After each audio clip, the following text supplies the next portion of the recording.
Welcome to Sports Beat Live, AFC Divisional Round Edition. This show is obviously brought to you by the University of Kansas Health System. I am joined by my fellow All Juice team member, Vahe Gregorian. Vahe, my man, how you doing? I'm good, Herbie, and I feel like we're kind of lucky to be able to declare ourselves All Juice because I'm not sure who else would, but that's the beauty of our sweatshirts in honor of our dear friend Therese. And I think Therese would agree, with us wearing this attire. Are you drinking your coffee this morning? Yeah, today I got a City of New York Sanitation Department one. Came from my brother and sister-in-law. I'm not sure quite why they chose us for that, but I think they've got a sense of humor. Yeah, lots to unpack here as the Chiefs host the Buffalo Bills at Arrowhead Stadium Sunday night. This is a rematch, obviously, of Week 5's game that the Bills won 38-20, and then the Chiefs beat the Bills in the AFC Championship game last year by 38-24. See, I had the scores kind of flip-flop there. We're about ready to welcome our esteemed colleague, Sam McDowell. Sam, how you doing, my man? Hey, what's going on, guys? Hey, Sam. No All Juice team sweatshirt for Sam, but he didn't get the memo. That's my fault for not sending him the memo. Or he didn't make the cut.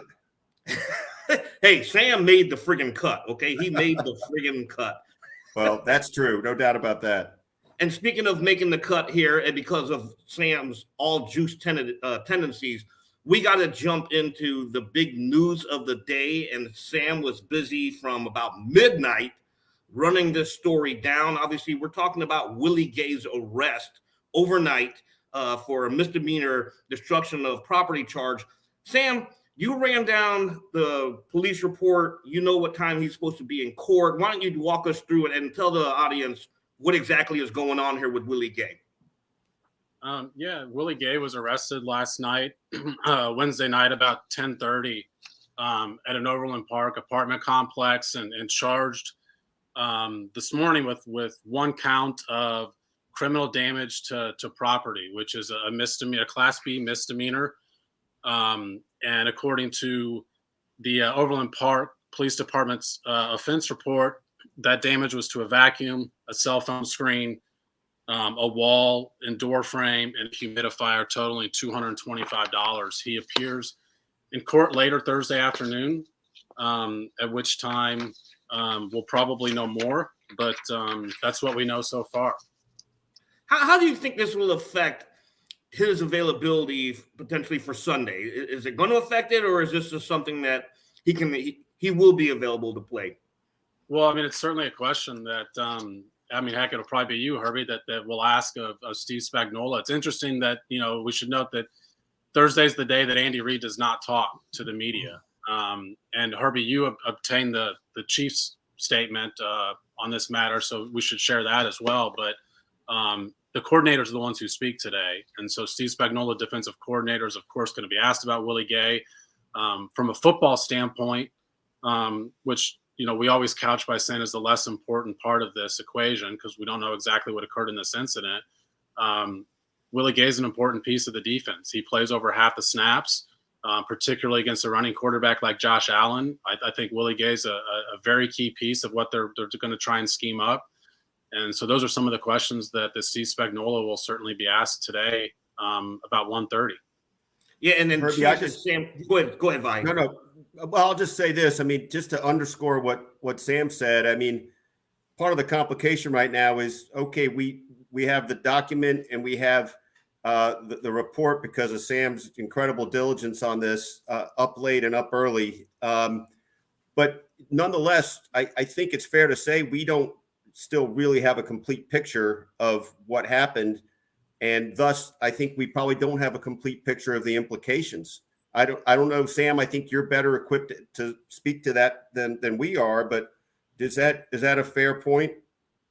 No, yeah, absolutely. But I do think Herbie should also share what the Chiefs said whenever he reached out to them about sort of the same thing as what do you guys know about this and what are the implications?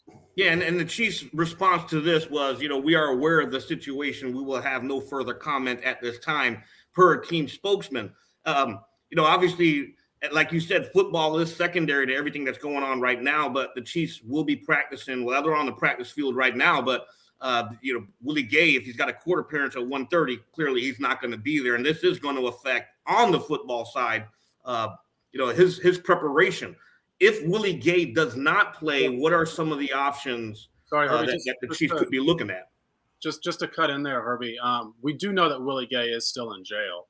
He was booked late last night, or actually early Thursday morning after midnight, and he remains there until his court appearance. He has not been released on bond. So we do know he will not be at practice today because, of course, it conflicts that he's elsewhere. So who are some of the options here? Given, you mentioned Josh Allen, and he's one of the NFL's top mobile quarterbacks. He had, I believe, 54 yards rushing and a touchdown against the Chiefs back in week 5. And it's important to note that Willie Gay was activated off of injured reserve that week leading to the game, and the Chiefs limited his snaps. I think he only played like 25 defensive snaps against the Bills then. But if he doesn't play, who's the guy to fill in for him? Yeah, I think that Willie Gay offers them something different than what they get in that linebacker room elsewhere.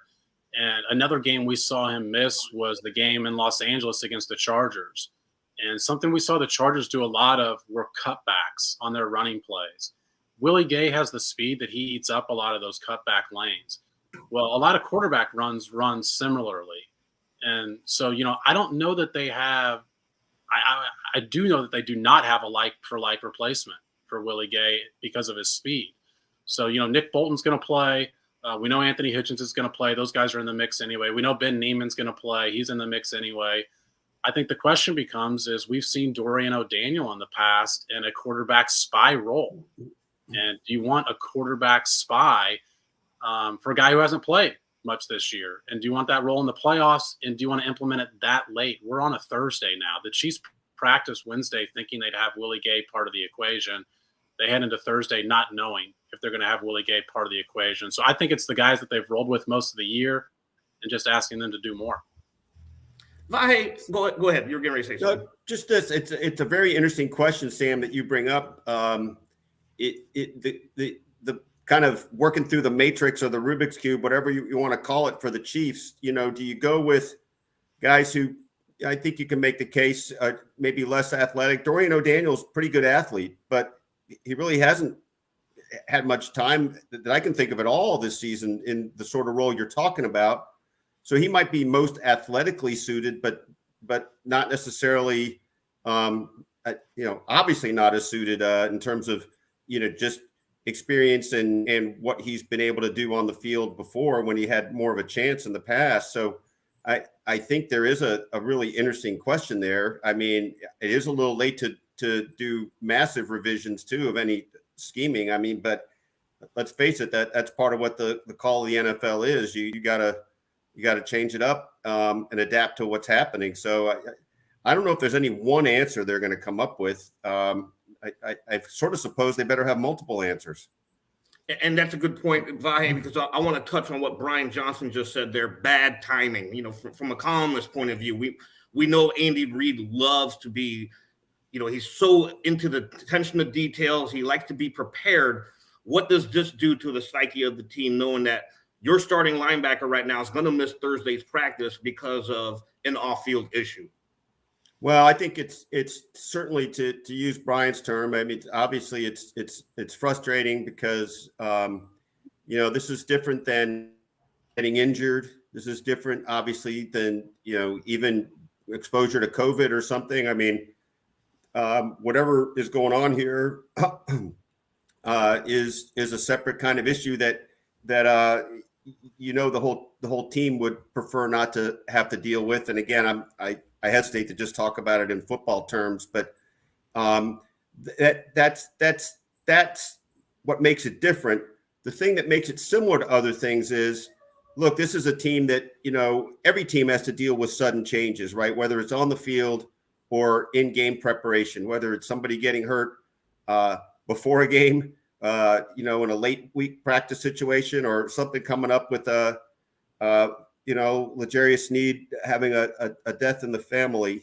So it's not like they're not equipped to or don't understand that they have to be able to deal with flux. I mean, that much, whether this has a different kind of impact because of the nature of it, that's another question, I suppose.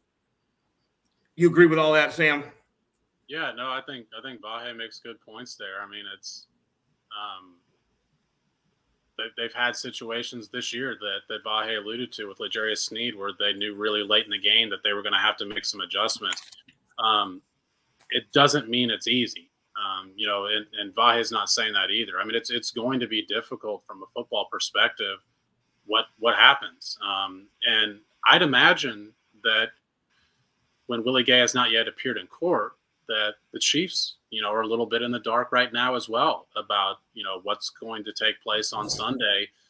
And at what point do they need to sort of have these dueling game plans? And again, stuff that we'll be asking a lot. And, all the viewers should check out our coverage. And, Herbie's going to be writing about this. I'm going to be writing about this. I mean, we'll be asking this afternoon. We'll be asking again tomorrow when Andy Reid talks. Like these questions will be asked as far as, his availability.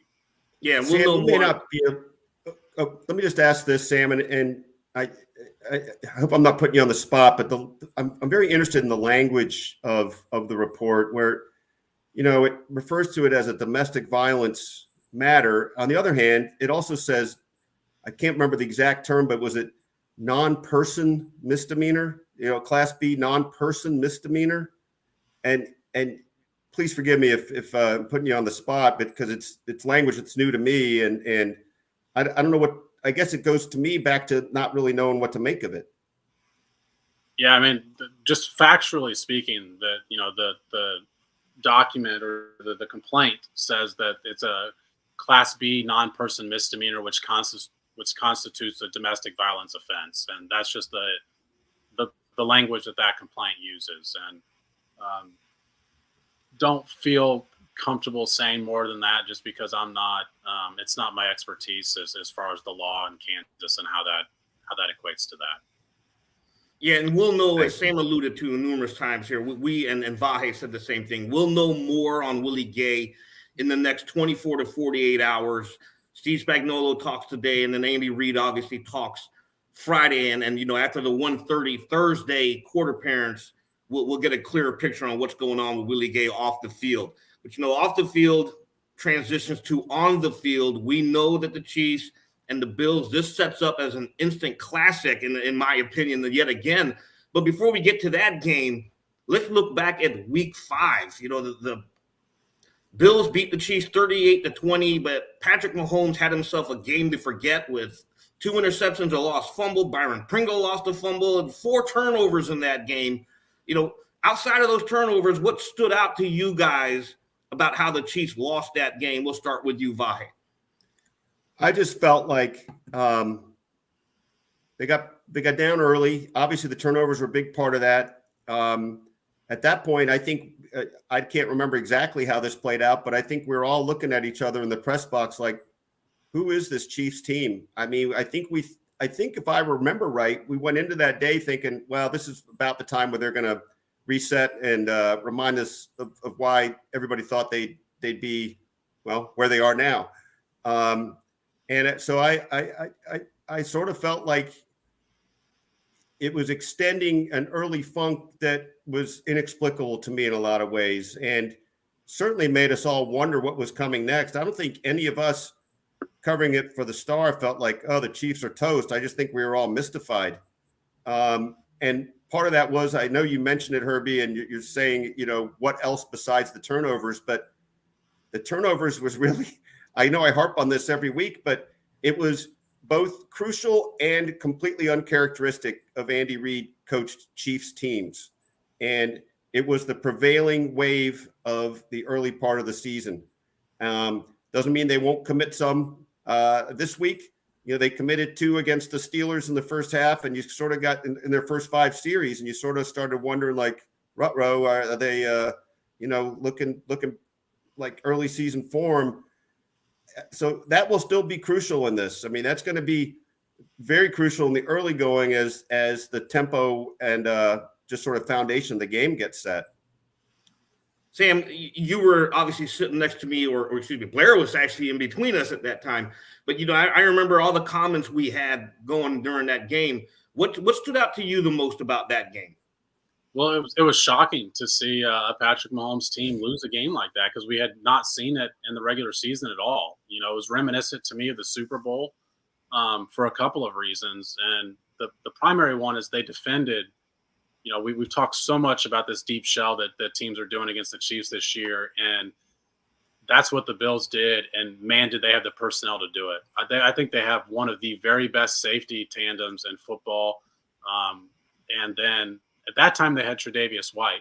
Tre'Davious White's not going to be part of this game. He's out for the season, and that's a big absence on the outside for the Bills. But with those safeties, Patrick Mahomes said it yesterday during his press conference. What makes them unique is they're both able to drop and they're both able to push up. And so you don't know exactly which guy's going to be playing free safety and which guy's going to be playing strong safety. So for all of this talk we've had, and I mean, heck, I wrote about it last week. I think that these teams have given Patrick Mahomes a little bit of a benefit unwittingly by playing these defenses against him because he's practiced against it all year long now. And the Chiefs are considerably better against it than they were in week 5 because they're willing to be patient. They're willing to take what's there. But this is his biggest test yet because they've got the best personnel in this sort of structure. Yeah, and Micah Hyde, that's crazy interception, over-the-shoulder interception he had last weekend against the New England Patriots. And Sam points out their safeties are highly athletic. They're highly capable, and Hyde showed that with that play. Before we jump ahead as to what has changed, because a lot has changed from that game for both teams, let's take a quick break here with a word from our sponsor, the University of Kansas Health System. March 4th, 2015, I got out of the shower and felt a lump in my left breast. We were able to quickly uncover that she had 2 subtypes of breast cancer, each of them requiring separate and unique treatment plans. This is why you come to the University of Kansas Cancer Center. It is critical to be treated by a team of experts in that specific cancer type. If you don't start with us, I think you'll have more questions than answers. Why would you go anywhere else? Thank you for our sponsors there. As we look to this game, I think it's important to note also that Chris Jones didn't play that game. He had a wrist injury back in week 5. Shavarius Ward was still dealing with a quad injury. I see the comments blowing up about Daniel Sorensen, and they're right because that was actually the last game he started. In week 6, the Chiefs finally made the switch to Juan Thornhill. But as we look at this game here, what needs to happen for the Chiefs to erase the mistakes of week 5 to come out of the victory here in the AFC divisional round? Vahe. Did I mention turnovers? No, but it is funny though, Herbie, and I think we've probably all done this in some form this week. I tried to quantify it. I think even in the column from Sunday's game, how many things are different on the defense. From Melvin Ingram to some revisions of the starting lineup, including Thornhill for Sorensen and things like that. So what's really interesting to me the most is that Andy Reid has made this point. Sean McDermott made it the other day too. They have played each other so much. This will be the 4th time they've played each other in 2 seasons, right? And each of these games has had kind of a little different dynamic to it.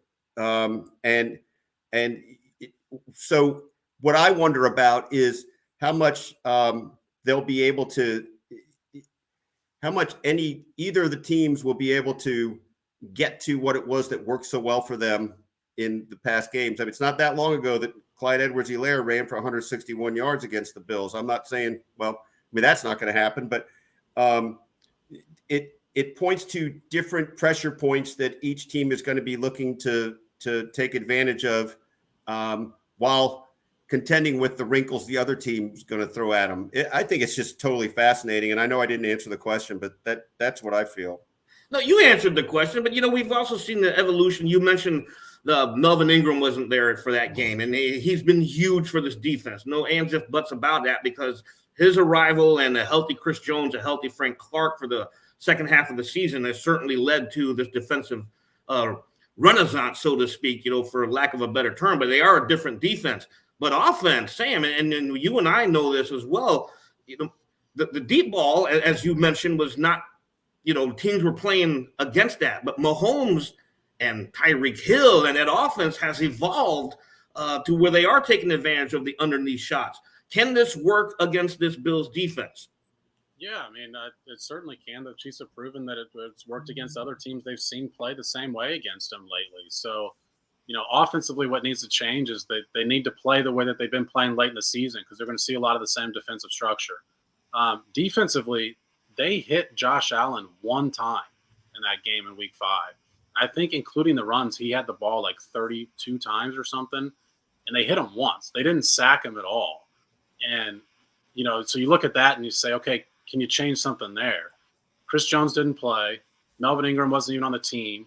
Frank Clark was playing for the first time in 3 weeks after his second hamstring injury. It's a completely different defensive front than what they had in Week 5. And you talked about the back end, and of course that's been a very important change, getting Juan Thorhill in the lineup. But there's reasons to believe that their offense can be better against the Bills than it was in Week 5, and their defense, because of the personnel, can be better than it was against the Bills in Week 5. Having said that, the Bills are a better team too, particularly on the defensive end. The Bills have the number 1 ranked defense in the NFL in points and yards allowed this year. And offensively, what's been really weird about this team is the last 10 weeks of the season, Josh Allen's passer rating was 84, which is not a great number, of course. So after he blitzed the Chiefs, he struggled for the next 10 weeks of the last 10 weeks of the season. But then you look at the last week against the Patriots, and they scored on all 7 drives, and he throws 5 touchdowns. I mean, he just has an amazing game. And so which Josh Allen are you going to get? I think we've seen lately which Patrick Mahomes the Chiefs can expect to get. But to me, the entire game comes down to what Josh Allen are we going to see on Sunday. And, Sam, to amplify your point further, I mean, part of the big turnaround with the Chiefs, and both of you guys have emphasized this, but once the defensive line became a factor, things changed. And to your point explicitly with Josh Allen, I mean, you have to think this defensive line is going to touch Josh Allen a little more than it did last time. And, that just from the get-go starts it off. How much he zigzags through them for a run is, the one of the big X factors. I think look, there'll be a lot of different ways this game is won or lost. It'll be interesting to see which quarterback has more running yards, though, and how that impacts the game. I think, if anything, when you look at this defensive line, I think the Chiefs right now are well equipped to handle him compared to what they were in Week 5. It can't be understated enough how much Melvin Ingram's arrival has meant to this team. And then Chris Jones, obviously, his flexibility now to move inside, that's a presence that was missed in Week 5. You got to be able to contain and get pressure up front from inside, and that's what Jones gives them. And Sorensen, I think when we look back at that game, one of the lasting images from that game is Tyrann Mathieu doing this, putting his hands up on his helmet as Dawson Knox, the tight end, somehow got loose down the right sideline. I don't think that's going to happen this game. I just can't see that happening this game. The defensive. Well, defensive end. Go ahead, Tim. The other reason the defensive end point is important is because a lot of what Josh Allen runs, a lot of Patrick Mahomes runs, heck, almost exclusively all of the Patrick Mahomes rushes are, scrambles. He gets yards when the passing isn't there or he sees a lane. That's not how the Bills operate with Josh Allen. A lot of what they call are designed runs, and you have to recognize that's the play. It's a read option or it's just an option play.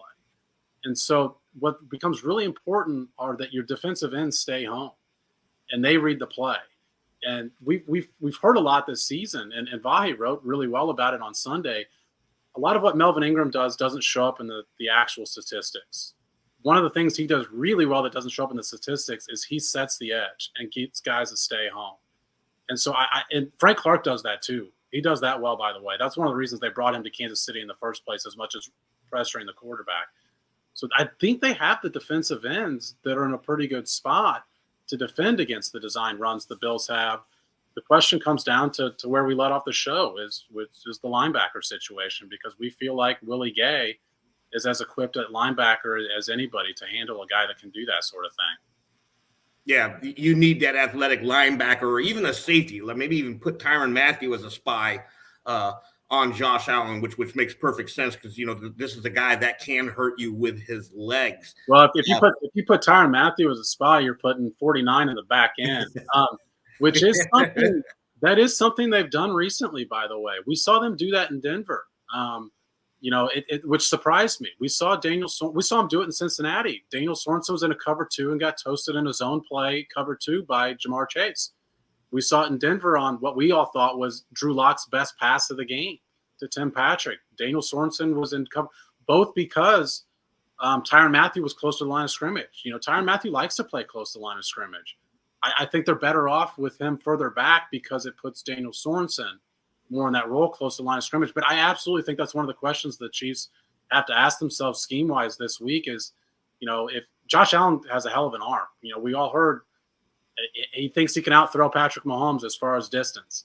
And so I don't think I'd want 49 on the back end when that is my quarterback. I'm more comfortable having that guy on the back end last week against Big Ben Roethlisberger. I think, I saw a comment earlier. Someone was mentioning, Charvarius Ward should travel with Stephon Diggs. Diggs, obviously, the Bills' clear number 1 wide receiver. And, we mentioned this on Sunday's post-game show. One of the lasting images from last year's AFC Championship game was Diggs standing on the field as the Chiefs hoisted the Lamar Hunt Trophy, winning the AFC Championship over the Bills. Vahe, I hate to do this. I promise you I wasn't going to do it. But if you had a certain background, how much does that play into a psyche of an athlete, as an extra motivational ploy? Well, I'll say this, Herbie, to the fabled football program that you're referring to. We won 2 games in 3 years from 1979 to 1981. And that was absolutely what drove 1982. And of course, as you well know, the first Ivy League championship in 23 years at the University of Pennsylvania. And I realize you're talking about it in the moment, but there's no doubt that that past anguish, right? That kind of feeling, we know that in all our lives in different ways. And it is funny. These are professional athletes, but we see it all the time where they have to invent something to spark them a little more. Well, this one isn't one you have to invent. This one figures to be deep-seated. And let's remember, I was thinking about this earlier in the week too. It's sort of something Sean McDermott's facing. Andy's legacy until the last couple of years was a guy who's just never quite getting over the top. And I think that's something that's driving Buffalo now too. They've been right there. They know they're as good or better as the Chiefs are now, at least based on what they did early in the season. So all that's, I think, a pretty powerful stew of stuff for them to come into this game with. I mean, we know the Chiefs will be ready. I believe the Chiefs will be ready, but I think we should assume Buffalo will be really driven in this game too. What's interesting about that part is that the Bills we've all thought from the outside, looks like the Bills have built themselves particularly to beat the Chiefs with the speed that they're, stockpiling in the secondary, the safeties we mentioned, the cornerbacks. Of course, one of the cornerbacks they got was in that Patrick Mahomes trade. But I was surprised to hear that Andy Reid yesterday kind of acknowledged that the Bills have been building just to beat the Chiefs. And he said, that comes with the territory. When you've made a couple Super Bowls, and typically the goal is just to be the best team, not to be better than a specific team. But that speaks to where the rest of the league views the Chiefs. And like I said, it's one thing for all of us to kind of think, that move looks like it might be, to do something against the Chiefs next time they face these guys. But for the head coach to acknowledge it, then it becomes very real that that's what's going on in Buffalo. And speaking of Andy Reid's comments, and sorry about apologies to producer Monty in the background. This is exactly what Andy Reid said yesterday or Wednesday that Sam was talking about. Hey, Andy. In what ways, if at all, does a Week 5 matchup factor into a playoff matchup? Yeah, well, they got after us.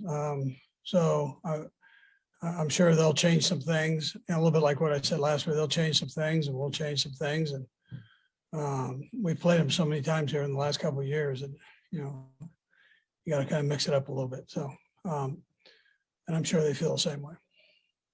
Let's go next to Sarin Petro. Go ahead, Sarin. Coach, along those lines, does familiarity maybe give you an opportunity to, because you've set a trend of what you do, does it maybe give you an opportunity to set somebody up easier, if that makes sense, that they have a book on you so you can work backwards against that easier?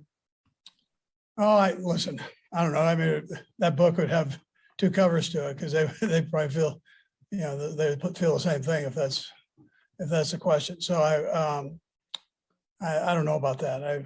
They'll know us though, and we'll know them, and we'll just go out and play football, I think is what you'll see. Soren, Let's go next to Harold Kuntz. Go ahead, Harold. Hey, Andy, when you do look back at that Week 5 game, you also kind of realize to yourself, wow, we changed a lot as a team from that game too, just both offensively and then obviously with the defensive starters that were out in Week 5, that's obviously changed too. So do you guys look back at the film and appreciate how much you guys have changed since that date? Yeah, well, listen, I think the neat part about this game that's coming up here is that both teams are relatively healthy, and at this time of the year, that's a great thing. I mean, it should lead to a heck of a game, and I know the guys that didn't play look forward to the challenge of playing. I mean, you love this kind of competition and these kind of games. Relatively healthy, and he's right. The Bills only had 1 player on Wednesday's injury report, defensive end Mario Addison for the Chiefs. Rashad Fenton and Darrell Williams didn't practice, but Clyde Edwards-Helaire returned to a full practice. So, we'll see how things progress with Edwards-Helaire on Thursday and Friday. But, to Andy Reid's point, this is going to be an entertaining game. And as we've mentioned here, let's talk X factors here, gentlemen. I think right now the line was moved from 2.5 to 1.5. The Chiefs favored by 1.5 at home, and that's almost like unheard of for a line to move in the middle of the week. Sam is our he writes a lot on the line. How surprised were you that the line moved? I mean, not crazy surprise. I expected the line would open around 2.5, and some places had it 2.5, some places had it 3. I think a lot of the telltale signs comes what happens on Saturday and Sunday, when the quote unquote sharps like to put a lot of money on a line that they think is skewed. So we'll see what happens over the course of those 2 days, but somewhere within a field goal, I think makes sense for this game, right? I mean, when you look at the way these 2 teams match up, I don't think either result is going to surprise any of the 3 of us. I don't think it's going to shock us if Buffalo comes in and wins this game. I think these are the best 2 teams left in the playoffs. I really think that doesn't mean that the winner of this game wins the Super Bowl. A lot can happen, but I do think that these are the best 2 teams in the NFL right now. So it's trying to put you on the spot here. I will say this: back in Week 5, out of our esteemed panel, I think Sam and I were the only ones that picked the Bills to win. So do we have deja vu this week, Sam? Who's your prediction, and then who's your X factor? Yeah, I've gone back and forth on this a lot. It feels like a last team that has the ball in a game-winning field goal situation. But I do think for the second time this year I'm going to pick against the Chiefs, and I think Buffalo wins this game by a field goal. I think it's about a 27 to 24 game. Wow. Okay, Vahe. Well, who's your X factor? What's the X factor? Yeah, I think Patrick Mahomes in the offense plays better. But the reason I think the Bills win is I do think that Josh Allen gets some rushing yards against these guys. I think he picks up some key first downs that way or prolongs drives that way. So, it's easy to pick the quarterback, but I think specifically the quarterback, because of his rushing ability, is going to play a key factor. Vahe. My prediction is 31-27. Do you care which team? Yes, we do care which team. That matters. Oh. It can't be the Steelers this week. I'm going with the Chiefs, 31-27, and my X factor is either a Daniel Sorensen pick six or he creates a crucial turnover with knocking a fumble loose. Wow. That is an X factor. Wow. That is a total X factor. Look, I can't disagree with Sam here. You know, we've been, I think we've seen eye to eye on so many of these games this year, and I just think, and I'm going to use Vahe's example there. To me, when I see Stephon Diggs standing on the field and watching that presentation, and he's right. You know, players do have a way of motivating themselves. We see it in Kansas City with Patrick Mahomes. Whenever he feels he's snubbed, you know, what did he do when he counts on his fingers? You know, I think the Bills are equipped to beat the Chiefs. They showed it in week 5, and I think the team that we saw that destroyed a Bill Belichick team this past weekend is the same Bills team that beat the Chiefs in week 5. I'm going to pick the Bills, and I also think it's going to be a close game. I'm going to go 27-24 with that game there, and the X factor is Josh Allen. You know, Is that the score? You couldn't even change the score? I mean, wait, you picked 27-24 too? I did. Oh, I thought you said 17-14. Okay, 31-28. There you go. There's my prediction. So this will be, look, whatever happens here, we all think it's going to be a close game. We think this is going to be an instant classic. You know, the game can go either way, obviously. But I just think we are really in line for a fantastic game. And with that, join us after the game, and we'll find out if Vahe was correct. You know, the minority here can laugh at the majority if he's correct here. But join us Sunday night after the game. We will come back with a Sports Beat Live post-game edition brought to you by the University of Kansas Health System with Sam McDowell and Vahe Gregorian. And for our producer, Monty in the back, I am Herbie Teope. Have a good day.